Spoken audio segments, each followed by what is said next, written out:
Okay, there's an auction coming up in a couple days, and man, I really want this one. So I'm gonna have to do a lot more research than normal because this one is possibly a great deal, and it's near some other property I have. So I want to kind of go over with you guys on what we do for basically due diligence and researching a property before we get to an auction. As always, guys, we are two guys take on real estate.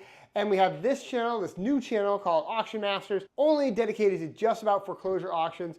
So if you have a question about anything I'm talking about, please leave a comment below.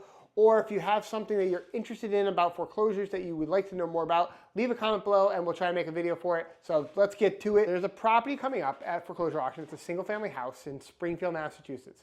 And I want to talk about, it's near some of our other property that we already own and rent out. And it's a multifamily. And so there is some due diligence that I like to do before the auction, and I'm going to go over that right now step by step, and so that you guys can do the same thing for in your area. Now, not all the tools that I have access for Springfield are the same as if I have them in different parts of Mass or Connecticut. So please try to figure out the tools that you have locally, and I'm just going to say some terms that might actually be a little different in your area, so keep that in mind. So the very first thing is GIS. So this is a GIS report. Basically, it's a map of the area that you can go on. It basically has the property lines and details of your area. So I always like to go on to the GIS map in my area for the property. So you generally log into a website, you add the address in, and you can then basically get an idea of the frontage. You can get the setbacks. This way you can know if there's other property lines that or possibly buildable lots that you might be able to do. Often I like to click on multiple areas before because maybe there's other properties or other lots that go with that property. So that, once again, that would be the next part of the phase. So now you can see all these different lots are owned by the same person. So there might be opportunity there. And I kind of go through all of that. And then once I can also generally drill down into, often a link into what's called the property card. That's where often you can see permits that were pulled. You can find information about, more about the house, the square footage, all that kind of details. I like to really take the time and kind of go through all that kind of information and validate it, because sometimes it's wrong. Sometimes the tax assessment's wrong. Sometimes the square footage is wrong, and maybe someone did an addition, not pulling a permit maybe, or just never got actually updated in the town's database. This happens. And so I like to take the time to kind of really go through that, put that together to have a better view of what the property is. When I eventually get to the property, I might be able to see some things that were not seen on the property card. So now you got the property card, you got the GIS map, so you got a good idea of where the property is, other parcels that are owned by it. Then I'm going to the Registry of Deeds. Okay, this might be something different in your town, but this is where because it's a full disclosure state, we get to see the notes, the mortgage. We get to see any the recorded deed.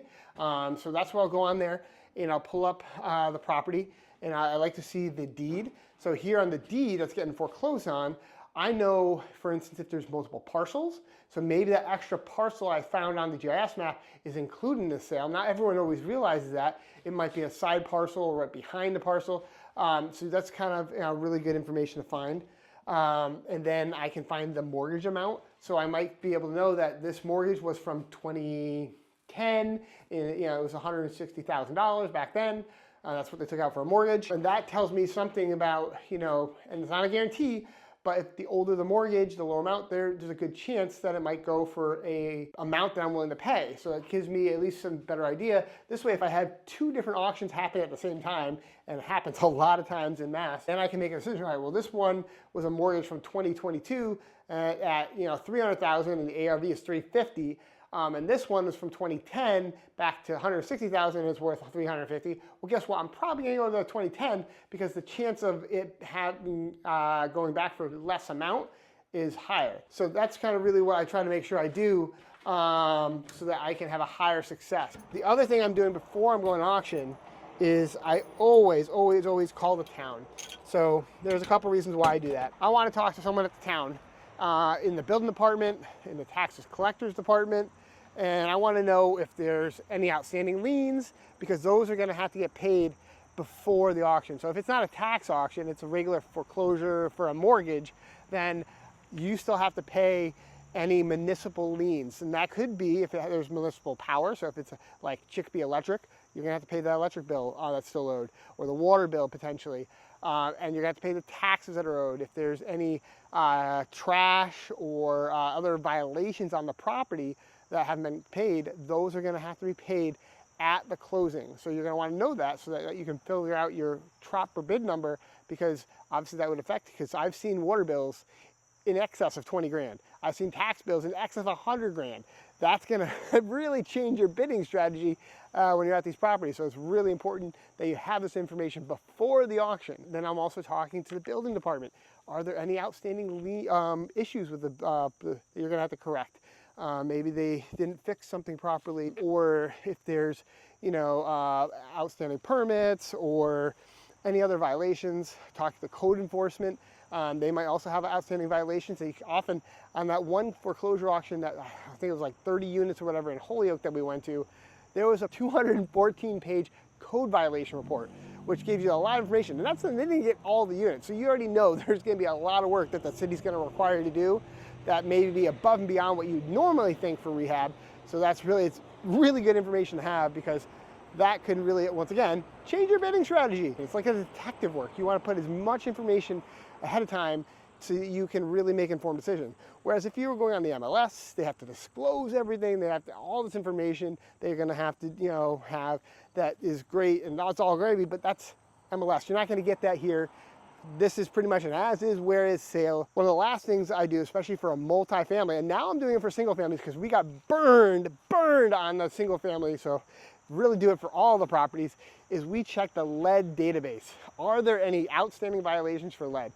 Because if you're buying a property that's occupied and that has a kid under 6, then you could be liable for that lead and de-leading that unit while they're there. And it could take a while to de-lead it or get them out. So you can't expect that they're going to get out, especially within the 90 days after closing on it. You have 90 days of strict liability. You want to get it done as fast as possible. So I would recommend making sure you check any lead database in your state. Massachusetts was kind of the forefront on lead databases, or lead paint in general. And so we have a whole database and we can check it. Just heads up, in Massachusetts, there's 2 lead databases. Make sure you check both of them, because they're not always on the same one. So check both lead databases. And yeah, those are the main things that we do before a foreclosure auction. So it's kind of a real quick recap.